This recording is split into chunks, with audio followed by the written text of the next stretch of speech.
Hi friends, Ayyanar துணையில் நாளைக்கு என்ன நடக்க போகுதுன்னு பார்க்கலாம். வாங்க வீடியோக்குள்ளே போகலாம். நம்ம சேனலை இப்போ தான் பார்க்குறவங்க சப்ஸ்கிரைப் பண்ணிக்கோங்க. கார்த்திகா பயந்துக்கிட்டே வெளியே வர்றாங்க வீட்டுக்குள்ளே இருந்து. அப்போ நினைக்கிறாங்க, நம்ம நிலா மாதிரி தைரியமாக சொல்லிடலாமா, நடந்த உண்மையா, இல்லை அம்மாவுக்கு பயந்துக்கிட்டு நம்ம பொய்ய சொல்லிடலாமா போலீஸ்கிட்ட, என்னன்னே தெரியாமல் பாவம் அவங்க அழுதுகிட்டு வெளியே வர்றாங்க. சொல்லுமா, உங்கள்கிட்ட சேரன் தப்பாக நடந்துக்கிட்டாரா அப்படின்னு போலீஸ் கேட்குறப்போ கார்த்திகா சொல்கிறாங்க, இல்லை இல்லை சார், நான் தான் அந்த வீட்டுக்கு போனேன். எனக்கு தான் சேரன் மாமாவை ரொம்ப பிடிக்கும். நான் தான் போய் அவரை கட்டி பிடிச்சிக்கிட்டு அழுதேன். அவரெல்லாம் இங்கே வரல, அவர் எதுவும் என்னை பண்ணவும் இல்லை. எங்கள் அம்மா அப்பா போலீஸ் ஸ்டேஷனில் போய் கம்ப்ளைண்ட் தான் கொடுத்துட்டாங்க சார் அப்படின்னு சொல்லி கார்த்திகா ஒரு வழியாக தைரியமாக சொல்லிட்டாங்க.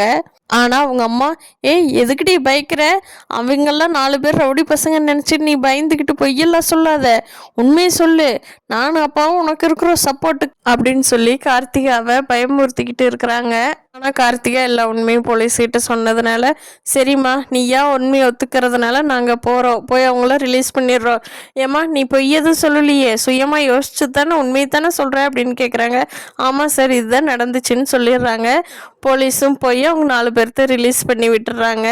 வீட்டுக்கு சோழன், சேரன், பாண்டியன், பல்லவன்லாம் நிலா கிட்ட, நிலா நீ ஸ்டெப் எடுக்கலைன்னா எங்களை வெளியவே விட்டுருக்க மாட்டாங்க நிலா, ரொம்ப தேங்க்ஸ் நிலா அப்படின்னு சேரன் அண்ணா சொல்கிறாங்க. எங்கன்னா உங்களுக்கு என்னால் தானே பிரச்சனை வந்தது, அதை நான் தானுங்கண்ணா சரி பண்ணணும் அப்படின்னு சொல்லி நிலாவும் சொல்கிறாங்க. அங்கே சோழனுக்கு ஒரே பெருமையாக இருக்குது, நம்ம பொண்டாட்டி எப்படி நம்மளையெல்லாம் காப்பாற்றிட்டா பாரு அப்படின்னு சொல்லி. போலீஸ் ஸ்டேஷனில் நிலாவை நீ யாருமா அப்படின்னு கேட்குறப்போ, நான் சோழனோட ஒய்ஃப்னு சொல்லி நிலா சொன்னாங்க. அந்த மூமெண்ட் நினச்சி பார்த்து சோழன் ரொம்ப சந்தோஷப்பட்டுட்டு இருக்காரு. சேரனுக்கு வந்த பிரச்சனையை விட அந்த மூமெண்ட் தான் அவருக்கு மனசுக்குள்ளே ஓடிக்கிட்டே இருக்குது.